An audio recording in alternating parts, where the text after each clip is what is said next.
Hi everyone. இன்னைக்கு நம்ம news paper analysis for the day 29th July 2024 பார்க்க போகிறோம். ஸோ ப்ரீவியஸ் டேஸோட நியூஸ் அனாலிசிஸ் பார்த்தீங்க அப்படின்னா whatever be discussed in class that you might have got. So today என்ன அப்படின்னா we decided to go with a different perspective. அதாவது மொத்த பேப்பரையும் போயிட்டு என்னென்ன அப்படின்னு பார்க்காம the important news pertaining to competitive exams எதெல்லாம் வந்து நம்ம கண்டிப்பாக தெரிஞ்சுக்கணும் அப்படிங்கிற மாதிரியும் பர்டிகுலர்லி யூபிஎஸ்சிக்கு எந்த பெர்ஸ்பெக்டிவ்ல நம்ம பார்க்கணும் அப்படிங்கிற நியூஸஸ் மட்டும் இன்னைக்கு நம்ம கம்பைல் பண்ணியிருக்கோம். So it's a new initiative. So just give your comments in the comment section so that it will help us to improve more further. Okay. So the first news what I would like to share with you is the Somnath to be the focus of Mysuru tourism circuit. So when it comes to Karnataka, that too, Mysore abdinale it is synonymous to Dasara celebrations and Mysore Palace, Chamundi Hills. இது எல்லாமே நம்ம ரெகுலராக படிப்போம். இந்த ஏரியாவில் இன்னைக்கு news பேப்பரில் வந்து இந்த சோம்நாத்பூர் அப்படிங்கிறது பார்த்தீங்க அப்படின்னாக்கா this UNESCO world heritage site சோம்நாத்பூரை அவங்க எம்பசைஸ் பண்ணி they want to keep it இந்த டூரிசம் சர்க்கியூட்டில் மைசூரை சுற்றி இருக்கிற இந்த Somnathpur. So art and culture பொறுத்த வரைக்கும் இந்த ஹம்பி, சோம்நாத்பூர் இந்த ரீஜியன் ஆஃப் கர்நாடகா வந்து ரொம்ப முக்கியமானது. So in that perspective so this Somnathpur was in news. So art and culture ரிலேட்டடான இன்ஃபர்மேஷன்ல it can reflect. Cancer drug to be cheaper in Kerala. Regional நியூஸ்ல பார்த்தீங்க அப்படின்னா இந்த கேன்சர் ட்ரக் அண்ட் கேரளாவுடைய per capita that is monthly expenses towards the health care பார்த்தீங்க அப்படின்னா 7,206 rupees per annum they are per capita out of pocket expenses பண்ணிட்டு இருக்காங்க அப்படிங்கிறது இதில் reflect ஆயிருந்தது.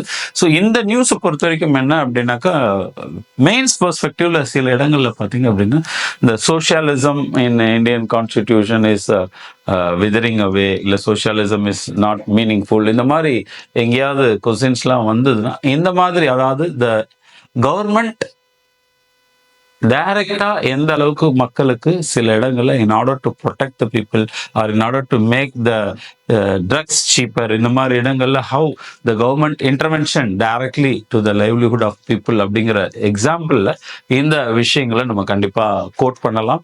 Because today health care அப்படிங்கிற எக்ஸ்பென்சஸ் தான் வந்து பார்த்தீங்க அப்படின்னாக்கா சர்மௌண்ட் ஆகிட்டே இருக்கு. ஸோ ஹேவ் நாட்ஸ்க்கு வந்து இது மிகப்பெரிய ஒரு விஷயமா இருக்கு. So in that sense this can be used as an example to quote that yes, socialism is still alive in India and various government programs facilitating the people to come up in life. So அந்த ஆஸ்பெக்ட்ல இதை நம்ம பார்க்கலாம்.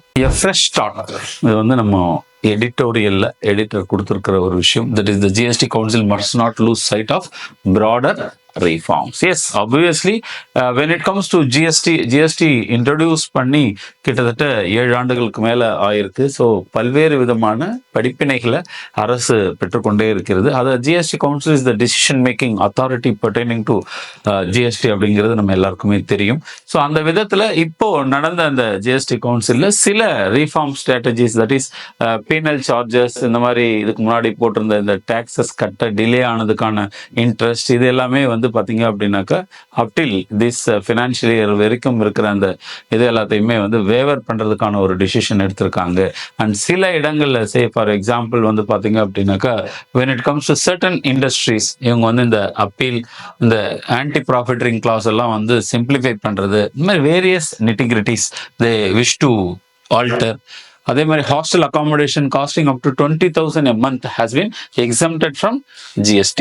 So இந்த hostel accommodation costing up to 20,000 a month has been exempted from GST altogether. இந்த சேஞ்சஸ்லாம் பார்த்தீங்க அப்படின்னா when it comes to people who go out of their native place and stay outside for their job or education எல்லாருக்குமே வந்து பார்த்தீங்க அப்படின்னா this will be give you a stray of relief. சரி, அதே மாதிரி கடைசியில் கன்க்ளூஷன் வந்து இந்த ரீஃபார்ம்ஸ் எல்லாம் பண்ணும் பொழுது those excluded items like petroleum, electricity can also be brought into GST net அப்படிங்கிறத எடிட்டர் கன்க்ளூட் பண்ணியிருப்பார். Yes, this is a new tax regime that has been imposed in India. இந்த நியூ டாக்ஸ் ரெஜிம் அப்படிங்கிறது இந்தியாவுக்கு roll out பண்ண various experiences India is gathering. So அதனால பார்த்தீங்க அப்படின்னா various changes R reject பண்ணணும் அப்படிங்கிற அந்த ஒரு கருத்தை தான் நம்மளோட எடிட்டர் வந்து இங்கே சொல்லியிருக்காரு. Okay, so coming to next issue, debt trap. Yes, world wide பார்த்தீங்க அப்படின்னா various country was into debt trap. அதில் ரீசெண்டாக நம்ம ஃபியூ டேஸ் பேக் கூட கென்யன் பார்லிமெண்ட்ல என்ட்ரான பீப்புளை வந்து சுட்டு கொண்டுட்டாங்க. So people in Kenya are on roads for increasing taxes, இந்த மாதிரி விஷயங்கள் எல்லாமே பார்த்தோம். ஸோ இந்த Kenya must find way to service in debt without punishing its people. So இந்த இடங்கள் என்ன அப்படின்னு பார்த்தீங்கன்னா, whenever a country is in growth path, say Kenya வந்து பார்த்தீங்க அப்படின்னாக்கா ரீசெண்ட் பாஸ்ட்ல வந்து various infrastructure projects, other developmental projects, இதுக்காக வந்து உலக நாடுகளிலிருந்து, அதாவது IMF, வேர்ல்டு பேங்க் மாதிரியான நிதி நிறுவனங்கள் இல்லாமல் வேரியஸ் சோர்சஸ்லேருந்து they got external debt. So இந்த எக்ஸ்டர்னல் டெட் அப்படிங்கிறதும் அந்த மாதிரி இந்த வேறெவர் they got external commercial borrowing, அந்த இன்ட்ரெஸ்ட் ரேட் எல்லாமே இன்க்ரீஸ் ஆகும்போது பார்த்தீங்க அப்படின்னா the debt burden become major problem for Kenya. So இதுக்கு ரீசனாக சொல்லப்படுறது என்ன அப்படின்னு பார்த்தீங்க அப்படின்னாக்கா the Ukraine war which led to food inflation, அதே நேரத்தில் Covid crisis where most of the countries are struggle to come out of this crisis. இந்த மாதிரி காரணங்களால் என்ன ஆச்சு அப்படின்னாக்கா ஒரு பாயிண்ட்டுக்கு மேலே அவங்களுடைய டெபிசிட் கிட்டத்தட்ட வந்து 3/4 ஆஃப் த ஜிடிபி, 75% கிட்ட போயிருச்சு அப்படின்னும். ஸோ அதனால டெட் சர்வீசிங்கே வந்து ரொம்பவே அதிகமான பணங்கள் செலவாகிறதாகவும், ஸோ அதனால மக்கள் மேலே இப்போ ரீஃபார்ம் கொண்டு வந்தால் மட்டும்தான் அப்படின்னு சொல்லி, ஆஸ் யூஷுவல் நம்ம இந்தியாவுக்கும் நமக்கு தெரியும் ஏற்கனவே இதை come up with structural adjustment programme அப்படின்னு சொல்லி போஸ்ட் 1991 LPG எரா உள்ள வந்ததுக்கான அல்டிமேட் ரீசனே வந்து வேர்ல்டு பேங்க் அண்ட் IMF உடைய கைட்லைன்ஸ் தான். ஸோ அந்த மாதிரி அவங்களோட எக்ஸ்டர்னல் ஏஜென்சிஸோட ப்ரெஷரில் the thought of raising the taxes, but already food inflation increase ஆயிருக்கு, மக்களோட லைவ்லிஹுட்டே ஸ்ட்ரகிளாக இருக்கும்போது அவங்க மேலே மேலும் டேக்ஸை ஸ்லாப் பண்ணுறது அப்படிங்கிறது it was not accepted by the people of Kenya. So அதனால the people are on roads. So the president decided to withdraw this tax proposals அப்படின்னு சொல்றாங்க. So these are all the stuffs all the countries should take into account to have a prudent financial future. So இது வந்து after globalisation இது ஒரு மிகப்பெரிய effect தான். Because after globalisation no country is aloof, every country is interdependent. ஒரு இடத்துல நடக்கிற பிரச்சனை கண்டிப்பாக அது எக்கனாமிக் இஷ்யூவாக இருந்தாலும் பொலிட்டிக்கல் இஷ்யூவாக இருந்தாலும் it is getting reflected in across the globe in other countries also. So this is what the editor mean to say here. Breaching consensus provoking confrontation. இது வந்து நம்ம member of parliament Rajya Sabha chairperson of Congress parliamentary party Sonia ji அவர்கள் எழுதியிருக்க article. இதை பொறுத்த வரைக்கும் என்ன அப்படின்னா, நம்ம இதை பொலிட்டிக்கல் பெர்ஸ்பெக்டிவ்னு எடுத்துக்கலாம். ஸோ பொலிட்டிக்கல் பெர்ஸ்பெக்டிவ்னு எடுத்துக்கிறதுனால இதை we can even ignore it. But என்னென்ன பெர்ஸ்பெக்டிவ்ல இவங்க பேசுறாங்க, ஸோ இந்த விஷயங்கள் ஏதாவது ஒரு இடத்துல நமக்கு மெயின்ஸ்கோ இல்லை ஏதாவது ஒரு இடத்துல ஒரு ஆர்கியூமெண்ட் ஆர் டிஸ்கஷன்ஸ்கோ வரும்போது நியூட்ரல் ஸ்டாண்ட் எடுக்க எங்கேயாவது இது பயன்படுமா அப்படிங்கிற அந்த பெர்ஸ்பெக்டிவ்ல மட்டும் பார்த்து அதுக்கு ஏதாவது ஒரு பாயிண்ட்ஸ் இருந்தால் இந்த ஆர்டிக்கல்ல இருந்து எடுத்துக்கோம். அதுவே இட்ஸ் பியூர்லி டெபேட் அப்படின்னு சொல்லலாம், இல்லை டிஸ்கஷன் ஆர் அப்போசிஷனோட viewpoint about the present government. என்ன அப்படின்னு பார்த்தீங்க அப்படின்னா, சோனியா காந்தி இந்த 18th லோக்சபா அப்படிங்கிறது கிரியேட் ஆகும் பொழுது பிரைம் மினிஸ்டர் ஏற்கனவே சொன்னாரு. என்ன சொன்னாரு அப்படின்னாக்கா, he preaches value of consensus but continues to value confrontation அப்படின்னு அந்த மாதிரி சொல்றாங்க. ஸோ இது என்ன அப்படின்னாக்கா, I want to go with consensus both inside as well as outside the parliament அப்படின்னு சொல்லி தான் the honorable prime minister of India started his speech in parliament on the day one of oath taking ceremony. So அப்போ அதுதான் reflect ஆகுதா அப்படின்னா, இந்த initial phase the few days of parliamentary functioning பார்க்கும்போது it is not so அப்படின்னு சொல்லி அவங்களுடைய டிசப்பாயின்மெண்ட்டை அவங்க ரிஃப்ளெக்ட் பண்ணியிருக்காங்க. ஸோ அதுக்கு அவங்க சொல்லும்போது பார்த்தீங்க அப்படின்னாக்கா, when it comes to discussion related to consensus candidate கொண்டு வந்துடலாம், அதாவது வித்தவுட் எலெக்ஷன் ஸ்பீக்கர் கொண்டு வர்றதுக்கு they said what we call it as by convention deputy speaker should be given to opposition party. So அந்த டெபுட்டி ஸ்பீக்கர் போஸ்ட்டை அவங்க வந்து reject பண்ணிட்டாங்க அப்படிங்கிறதும், when it comes to protem speaker select பண்ணும்போதும் பார்த்தீங்க அப்படின்னாக்கா the Congress party was referring to mister Kodikunnil Suresh who was the contestant in speaker election also against mister Om Birla. So அந்த கொண்டுகுனில் சுரேஷ் வந்து 8 times லோக்சபா எம்பியா இருந்ததாகவும் மாத்துர் ஹரி அப்படிங்கிறவர் வந்து 7 times இருந்தது. ஆனால் but the ruling government preferred Bhartruhari instead of Kodikunnil. So இந்த மாதிரி விஷயங்களை பொறுத்த வரைக்கும் என்ன அப்படின்னா, even though they preached consensus, but the approach is not that comfortable because அவங்க ஒரு கன்ஃபரன்டேஷன் மோட்ல தான் இருக்க மாதிரி இருக்கு அப்படிங்கிறது தான் she spoke. So apart from that அடுத்தது வந்து இந்த எமர்ஜென்சி அப்படிங்கிறத கையில் எடுத்துக்கிட்டு சமீபத்தில் பேசிட்டு இருக்காங்க government. So when it comes to emergency, yes truly speaking every one is against this incident. But என்ன அப்படின்னா, அப்போவே 1977 people of this country gave a fitting reply to this emergency era அப்படிங்கிறத அவங்க மென்ஷன் பண்ணியிருக்காங்க. ஸோ அப்போ மக்கள் மன்றத்தின் முன்னாடி அவங்க கண்டிப்பா டிஃபீட் ஆனாங்க. ஸோ அதை தொடர்ந்து அடுத்து இருந்த Janata party government subsequently once again the people gave a extraordinary mandate which BJP never got அப்படிங்கிறதையும் இவங்க சொல்லியிருக்காங்க. ஸோ அந்த மாதிரி ஒரு விஷயம் என்ன அப்படின்னா, yes in republic every gap of 5 years in India நம்ம என்ன பண்றோம், we are giving opportunity for people to rule us. So அப்படி வரும்பொழுது இந்திராஜியை ரிஜெக்ட் பண்ண அதே மக்கள் தான் திரும்ப over the point of time they got Indira ji back on her office. So அதே நேரத்தில் what she was before this emergency and what after this 1977 election debacle அப்படின்னு பார்த்தீங்க அப்படின்னா வேரியஸ் பிளேசஸ்ல சொல்லியிருப்பாங்க Indira ji was such a much mellowed பர்சனாலிட்டியா இருந்தாங்க அப்படின்னு சொல்லி. ஸோ கண்டிப்பா அந்த அக்ரெஷன் மாறி இருந்தது அப்படிங்கிறது ஹிஸ்டரியில நம்ம பார்த்துருக்கோம். ஸோ அதே விஷயங்கள் நடந்ததா அப்படிங்கிறதா இவங்க கேள்வி கேட்குறாங்க. ஸோ அதே விஷயங்கள் நடக்கல. As if our honourable prime minister is behaving as if he got 400 அப்படிங்கிற மாதிரி பிஹேவ் பண்றாங்க அப்படிங்கிற விஷயத்தை தான் இந்த ஆர்டிக்கிள்ல பேசியிருக்காங்க. And opposition will reflect the India's voice அப்படிங்கிறதையும் அவங்க கன்க்ளூட் பண்றாங்க. அப்படி கன்க்ளூட் பண்ணும்போது எஸ் ஆப்வியஸ்லி இந்தியாவை பொறுத்த வரைக்கும் ரைட் டு டிசென்ட் எல்லா சிட்டிசனுக்கும் இருக்கு. So every one can give their voice and at the same time political parties who is in the opposition bench will also perform their duty properly as a concerns of public அப்படிங்கிற மாதிரி அவங்க பேசியிருக்காங்க. So this is what this article is all about. சும்மா ஒரு பெர்ஸ்பெக்டிவ்க்கு நீங்க தெரிஞ்சு வச்சுக்கலாம். So petrol diesel become cheaper in Mumbai after VAT/SC. இதை வந்து நம்ம ஜிஎஸ்டி கவுன்சில் படிக்கும்போது ஒரு விஷயம் படித்தோம். அதாவது பெட்ரோல், எலக்ட்ரிசிட்டி இது எல்லாத்தையும் வந்து பார்த்தீங்க அப்படின்னாக்கா ஜிஎஸ்டிக்குள்ளே கொண்டு வரணும் அப்படின்னு சொல்லி. ஸோ அதனுடைய ஒரு கம்பேரிட்டிவ் விஷயமா தான் இதை பார்க்குறோம். என்ன அப்படின்னு பார்த்தீங்கன்னா value added tax. See before GST regime என்ன இருந்திருக்கும் அப்படின்னாக்கா, so sales tax got transformed into something called as value added tax. எல்லா commoditiesக்கும் state will levy VAT. So but post GST regime there are certain commodities that are kept away from this GST.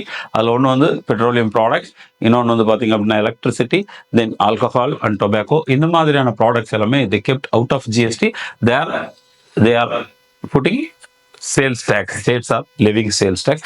அந்த மாதிரி இப்போ sales டேக்ஸை குறைச்சதுனால wired அப்படிங்கிறது குறைக்கிறதுனால மும்பையில் petrol prices கம்மியாக இருக்கு அப்படிங்கிறத இந்த நியூஸ் சொல்லுது. So German chancellor to visit India in October. இது வந்து ஒரு ரொம்ப முக்கியமான ஒரு இன்டர்நேஷனல் ரிலேஷன்ஸ்ல ஒரு முக்கியமான ஒரு issue. Because German chancellor Olaf Scholz அப்படிங்கிறவர் ஸோ விசிட் டு இந்தியா அப்படிங்கிறது பிளான் பண்ணியிருக்காங்க. இதுல வந்து பாத்தீங்க அப்படின்னா வேரியஸ் டிஃபென்ஸ் ஆர் டெக்னிக்கல் ரிலேட்டடான ஒரு types or discussion is going to happen. அதுல ஸ்பெசிஃபிக்கா பாத்தீங்க அப்படின்னாக்கா so Indian Navy's multi billion deal 6 conventional submarine under P751 which is TKS of ஜெர்மனிக்கும் நவான்ஷியா ஆஃப் ஸ்பெயினுக்கும் இடையே காம்படிஷன் நிலவுது. ஸோ இந்த மீட்டிங் ஒலஃபோட மீட்டிங் வந்த பிறகுதான் தெரியும் how it is going to help both Germany as well as India. Because Germany is technically ஒரு சவுண்ட் கண்ட்ரி அப்படிங்கிறதுனால அவங்களோட ஏற்பட போற இந்த ரிலேஷன்ஷிப் ரிலேட்டடான விஷயம் தான் இந்த நியூஸ்ல நம்ம பார்க்குறோம். India slams deeply biased US report on religious freedom அப்படிங்கிறது என்னன்னா, சில நாட்களுக்கு முன்னாடி அமெரிக்காவில் இது come up with a world religious freedom report அப்படின்னு சொல்லி ஒரு ரிப்போர்ட்டை ரிலீஸ் பண்ணியிருப்பாங்க. ஸோ இந்த world religious freedom report US report also referred the drive for UCC observe. So இந்த ரிப்போர்ட் பொறுத்த வரைக்கும் என்ன அப்படின்னாக்கா deeply biased and one-sided projection of issue அப்படின்னு சொல்லி இந்தியாவுடைய external affairs spokesperson Randhir Jaiswal சொல்லியிருக்காரு. ஸோ இந்த ஜெய்ஸ்வாலுடைய கன்டென்ஷன் என்ன அப்படின்னாக்கா, எஸ் இந்தியாவில் சில விஷயங்கள் டீவியேஷன்ஸ் ஆகுது, ஆனால் இவ்வளோ பெரிய வாஸ்ட் கண்ட்ரி, ஸோ அந்த கண்ட்ரிக்குள்ள டிஃபரன்சஸ் இருக்கு, டீவியேஷன்ஸ் இருக்கு. அது அவங்க குறிப்பிட்டிருக்கிற விஷயங்கள் அப்படின்னு பார்த்தீங்கன்னா நிறைய anti conversions laws or bills are there, like at times we are seeing some vigilantism அப்படிங்கிறத பார்க்குறோம். ஸோ ரிலீஜியஸ் டாலரன்ஸ் குறைஞ்சிருச்சோ அப்படிங்கிறத பார்க்குறோம். ஸோ மைனாரிட்டி ரிலீஜியன் மேலே வந்து மெஜாரிட்டேரியனிசம் கொடுக்குறாங்க. ஸோ இந்த மாதிரியான விஷயங்களை கிரிட்டிசைஸ் பண்ணி தான் வந்து இந்த ரிப்போர்ட் வந்து இந்தியாவை ஒரு ப்ளீக் லைட்ல காமிச்சிருக்கு அப்படிங்கிறது தான் ரியாலிட்டி. பட் நம்ம என்ன பேசுறோம் அப்படின்னாக்கா, Jaiswal raised the law and order situation in US and highlighted the crimes committed by racially motivated individuals against Indians and other colored communities. அப்போ உங்க நாட்டில் ஒண்ணுமே நடக்கலையா? ரிலீஜியஸ் டாலரன்ஸே இல்லாம இருக்கா? இல்ல ரொம்பவே டாலரண்டா இருக்காங்களா? ஏன் ரேஷியல் புல்லிங் நடந்துட்டு தான் இருக்கு. So coloured deviations, that is Indians மாதிரியான பீப்புள் மேல அவங்க இது பண்றாங்க. ஸோ இந்த மாதிரி நடக்கும்போது, so in 2023 India has officially taken up the numerous cases in US hate crimes, racial attacks on Indian nationalism and vandalism and targeting the places of worship, violence and mistreatment by law enforcement agencies. இது எல்லாமே அங்கேயும் இருந்துட்டு தான் இருக்கு. So அப்படி compare பண்ணி பார்க்கும்பொழுது எங்களை நீங்க ஒரு ப்ளீக் லைட்ல காமிச்சது ஒத்துக்க முடியாது அப்படிங்கிறது தான் சொல்றாங்க. பட் ரீசென்ட் பாஸ்ட்ல we were seeing இந்த ஐசெட் இனிஷியேட்டிவ் இந்தியா அண்ட் யூஎஸ்ல பார்த்தீங்க அப்படின்னா கிரிட்டிக்கலி எமர்ஜிங் டெக்னாலஜியில் வந்து இருக்கிற initiative on critically emerging technology, இதுலலாம் நிறைய கோஆபரேஷன்ஸ் இருக்கு, நிறைய மீட்டிங்ஸ் பேக் அண்ட் பேக்ஸ் நடந்துட்டு இருக்கு அப்படிங்கிறத நம்ம பார்க்குறோம். But yes, there was always, எப்பயுமே வந்து பான்ஹோமி அப்படிங்கிறது இருந்துகிட்டே இருக்காது. Sometime if there was some bone of contention, அவங்களும் எப்பயுமே அதை சொல்ல தயங்கினதும் இல்லை. இந்தியா இஸ் ஆல்சோ ஆல்வேஸ் என்னது reverted back to the countries which are throwing such kind of biased report on India. So அதுதான் இந்த இடத்துல பார்க்கணும். ரொம்ப முக்கியமான நியூஸ் இது. So this is just for our understanding. Mr. Vikram Misri, that is Deputy National Security Advisor, is going to become India's next foreign secretary அப்படிங்கிறது. So இந்த விக்ரம் மிஸ்ரி அப்படிங்கிற நேம் வந்து ஞாபகம் வச்சுக்கோங்க. Screen all pregnant women for gestational diabetes with point of care test, says experts. இதை பொறுத்த வரைக்கும் என்ன அப்படின்னாக்கா, whenever there is oral glucose tolerance test, இந்த பிரெக்னன்சி அப்போ இருக்கிற இந்த பிரெக்னன்சி ரிலேட்டட் டயபெட்டிக்கை டெஸ்ட் பண்றதுக்கு they have one thing called as oral glucose tolerance test. இந்த ஓரல் குளுக்கோஸ் டாலரன்ஸ் டெஸ்ட் அப்படிங்கிறது என்ன அப்படின்னாக்கா, ஒரு சர்டன் மில்லிகிராம் ஆஃப் குளுக்கோஸை கரைச்சி கொடுத்துருவாங்க. ஸோ அதுக்கப்புறம் ஒரு 2 hours வெயிட் பண்ணணும். ஸோ அதுக்கப்புறம் ஒரு டெஸ்ட் எடுக்கணும். ஸோ இது வந்து பார்த்தீங்க அப்படின்னா second trimester, third trimester of pregnancy அப்போ the women who is suffering from டயபெட்டிஸ்னா அவங்களுக்கு ப்ரேயராகவே அதுக்கான அட்டென்ஷன் கொடுத்து அதை அட்ரஸ் பண்ணணும் அப்படிங்கிறதுக்காக எடுக்கப்படுற டெஸ்ட். பட் இந்த ரிசர்ச் ஆர்டிக்கல் எதை சொல்லுது அப்படின்னு பார்த்தீங்க அப்படின்னாக்கா, see people in India, they are from remote villages, they are from far away place, from medical health centres, இவங்களுக்குலாம் இந்த மாதிரியான ஒரு ஃபெசிலிட்டி கிடைக்காத போது ஏர்லியராக நம்ம வந்து இந்த டயபெட்டிக்கை கண்டுபிடிச்சி அட்ரஸ் பண்றதுக்கும் அதை சிம்பிளிஃபை பண்றதுக்கும் என்ன பண்ணலாம் அப்படின்னும் போது, ஸோ வி நோ இந்த 3 months ஆவரேஜ் HbA1c அப்படிங்கிற அந்த டெஸ்ட்டை வந்து பண்ணி, சப்போஸ் இந்த HbA1c வந்து 4.9க்குள்ள இருந்ததுன்னா, 4.9க்கு கம்மியா இருந்ததுன்னா, we can rule out that this pregnant woman is not going to have diabetic.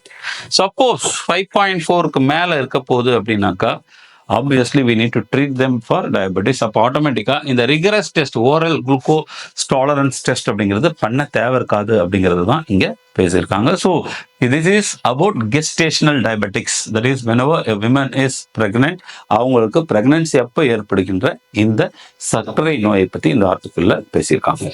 So India achieves outstanding outcome in FATF evolution. இந்த ஆர்டிக்கிள் ரொம்ப ரொம்ப ரொம்ப முக்கியமான ஆர்டிக்கிள். பிகாஸ் இந்த ஃபினான்ஷியல் ஆக்ஷன் டாஸ்க் ஃபோர்ஸ், இந்த financial action task force is a global initiative to prevent money laundering as well as terror financing.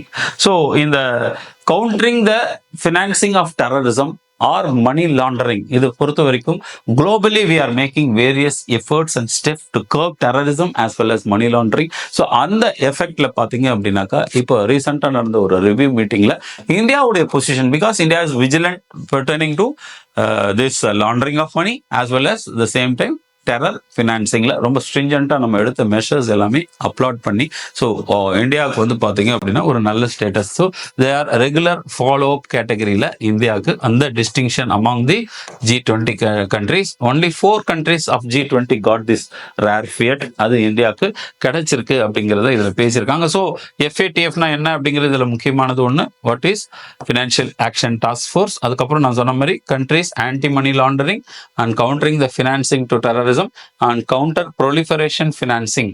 இது எல்லாமே என்ன அப்படின்னு பாத்தீங்கன்னாக்கா வேரியஸ் நான் ப்ராஃபிட் ஆர்கனைசேஷன் மேல கான்சென்ட்ரேட் பண்ணி இந்த மாதிரி ஒரு விஷயங்கள் நடக்காம தடுத்தது, அதுக்கான ப்ராப்பர் கைட்லைன்ஸ் கொடுத்தது. இதன் மூலமாக India was able to achieve this outstanding outcome அப்படிங்கிற அந்த பொசிஷன் அட்டைன் ஆயிருக்கு. ஸோ ஜஸ்ட் பெர்ஸ்பெக்டிவ்ல பாத்தீங்கன்னா ப்ரிலிம்ஸ் பெர்ஸ்பெக்டிவ்ல FATFனா என்ன, அதை பத்தினது, அப்புறம் என்னென்ன ஏரியால இவங்க ஒர்க் பண்றாங்க, லைக் மணி லாண்டரிங்ல, then counter terrorism, that is terror ஃபினான்சிங்ல, அண்ட் கவுண்டர் ப்ரொலிஃபரேஷன் ஃபினான்சிங், இதுல தான் அவங்க கான்சென்ட்ரேட் பண்றாங்க அப்படிங்கிறது நமக்கு தெரிஞ்சு வச்சுக்கணும்.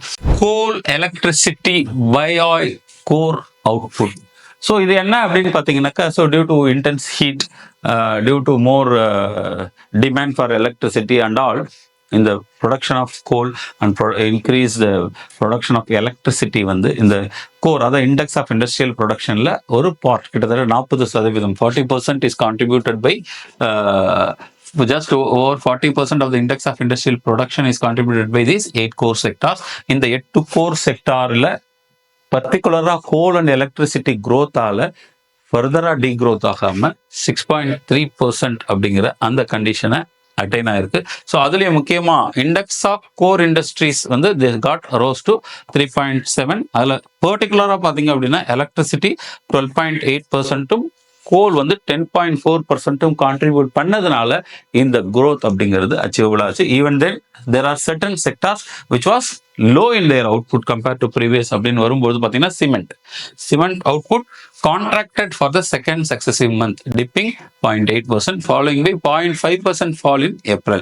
So இந்த சிமெண்ட் அண்ட் அதர் இதனுடைய லோவர் இது காம்பன்சேட் பண்ணதுனால it acts as a buoy அப்படின்னு சொல்லியிருக்காங்க. So it's economic issue we need to understand. Fiscal deficit at 3% of target by May end. Yes, obviously we all very well know that fiscal deficit அப்படிங்கிறது நம்ம கண்ட்ரியில எப்பயுமே ரொம்ப அதிகமா இருந்துட்டே இருக்கு. இதை we need to concentrate or reduce, because fiscal deficit is nothing but total amount the government is going to borrow to take care of the total budgetary expenditure wherever it is not having repayment obligation. அது போக மீதி எவ்வளவு கடன் வாங்குதோ, that is what we call it as fiscal deficit அப்படின்னு நம்ம சொல்றோம். So அந்த fiscal deficit அப்படிங்கிறது due to certain factors. அந்த certain factors என்ன அப்படின்னு பார்த்தீங்க அப்படின்னாக்கா, ஸோ fiscal deficit 50,000 கோடியா இருக்கு, ஜஸ்ட் 3% ஆஃப் ஃபுல் இயர் அப்படின்னு சொன்னதோட, தட் இஸ் இன்ட்ரீம் பட்ஜெட்டுடைய டார்கெட்ல சொன்னதோட மட்டும் இல்லாம கேபிட்டல் எக்ஸ்பெண்டிச்சர் குறைஞ்சிருக்கு. In contrast the capital expenditure was just 13.1%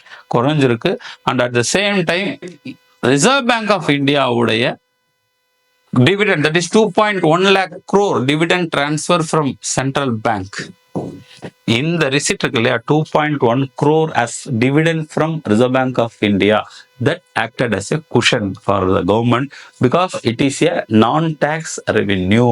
So அப்படி non-tax revenue இந்த cushion கிடைச்சதுனால fiscal deficit இந்த 3% லெவல்ல இருக்கு. ஸோ அதோடு மட்டும் இல்லாம கேபெக்ஸும் குறைச்சி செலவு பண்ணியிருக்கோம் அப்படிங்கிறது தான் இந்த ஃபிஸ்கல் டெபிசிட் குறைஞ்சதுக்கான காரணம் அப்படிங்கிறத இந்த இடத்துல நம்ம இந்த நியூஸ்ல பார்க்கிறோம். See, this news pertaining to a concept that what we call it as ways and means of advances. இந்த ways and means of advancesல எல்லா மாநிலங்களுக்கும் சேர்த்து 60,118 கோடி நாங்க இன்க்ரீஸ் பண்ண தயாரா இருக்கோம். That is ways and means of advances அப்படின்னு RBI டிக்ளேர் பண்ணியிருக்காங்க. ஸோ இது என்னன்னா, இதுக்கு முன்னாடி பார்த்தோம் அப்படின்னாக்கா, we had something called as monetized deficit அப்படின்னு பார்ப்போம். ஸோ இந்த monetized deficit பொறுத்த வரைக்கும் என்ன அப்படின்னு பார்த்தீங்கன்னாக்கா, RBI will print currency and feed the deficit. It may lead to inflationary tendency அப்படிங்கிறதுனால recent பாஸ்ட்ல RBI is not going with monetized deficit, we resort to something called as ways and means of advances. இது வந்து ஒரு temporary mismatch between the expenditure and income நடக்கும் பொழுது either state government or central government can get money from the Reserve Bank of India. அதுதான் WMA.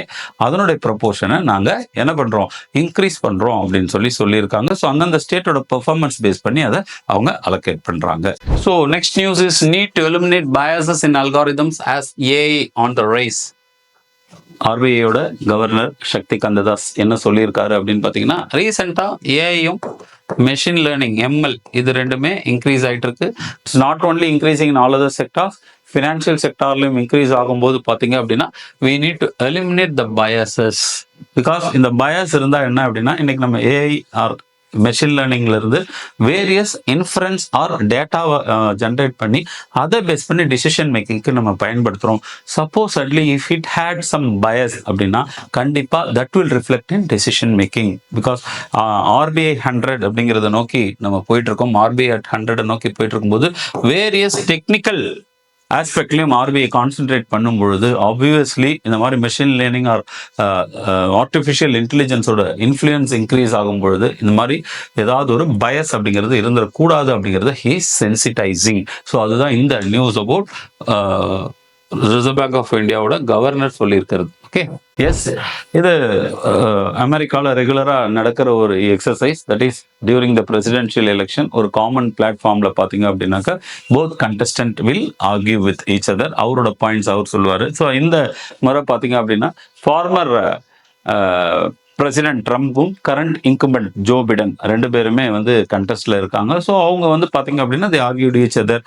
நம்ம கண்ட்ரியை வந்து நீங்கள் ஆப்கான் வார்ல இருந்து சடனாக விட்ரா பண்ணது நம்ம நாட்டுக்கு ஒரு இழப்பு, ஒரு அசிங்கம் அப்படிங்கிற மாதிரி ஜோ பிடன் ட்ரம்ப்பை நோக்கி சொன்னதாகவும், அதே மாதிரி அவருடைய பர்சனல் விஷயங்களும் இவர் பேசினதாகவும், அதே மாதிரி அவர் வந்து கவுண்டருக்கு வந்து ரொம்ப பர்சனலாக சில கிரிட்டிசிசம் அவரோட சன், தட் இஸ் ஜோ பிடனோட சன்னை பற்றிலாம் கிரிட்டிசைஸ் பண்ணாரு அப்படின்னும், அதை தாண்டி அவங்க என்ன பண்ண போறாங்க, what they're going to bring it to USA அப்படிங்கிற இந்த டிஸ்கஷன் நடந்தது அப்படிங்கிறது தான் இந்த நியூஸ்ல வந்து சொல்லியிருக்காங்க. So obviously it is expected that Trump may come back to power அப்படிங்கிறது இது சொல்றாங்க. அதுல இவர் ரொம்ப வாய்ஸ் நிறைய ரைஸ் பண்ணி பேசுனதாகவும், Joe Biden due to some cold or something அவரது ஹஸ்கியாவும் ரொம்ப லோவா பேசிட்டாரு அப்படிங்கிற மாதிரியும், நிறைய இடங்களில் தடுமாறினாரு அப்படிங்கிற மாதிரியும் இந்த நியூஸ்ல This is for our understanding how democracy functions. So அப்போ நம்ம ஏதாவது ஒரு ஆர்டிக்கல் எழுதும்போது அமெரிக்கன் டெமோக்ரஸி பற்றி எழுதும்போது இந்த மாதிரியான விஷயங்களை இன்கார்பரேட் பண்ணி நம்மளால எழுத முடியும்.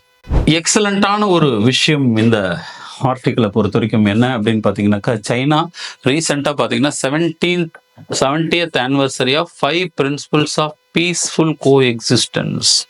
இந்த 5 principles ஆஃப் பீஸ்ஃபுல் கோ எக்ஸிஸ்டன்ஸை பற்றி சைனீஸ் பிரீமியர் ஜி ஜின்பிங் சொன்ன பொழுது இந்த ஆர்டிகல் படிக்கும் போதே நமக்கு வந்து பார்த்தீங்க அப்படின்னாக்கா, சைனாவுடைய மைண்ட் செட் இப்படி இருக்கா அப்படின்னு சொல்லி ஆச்சரியமாக யோசிக்கப்படுது. பிகாஸ் சைனா அப்படின்னால இன்னைக்கு எப்பயுமே எல்லா நாடுகளுமே பார்க்கறது ஒரு மிகப்பெரிய அக்ரஸராகவும், a country which is competing for the top position in the world அப்படிங்கிற மாதிரியும். But whereas the speech reflects on contrary to what the world is viewing China.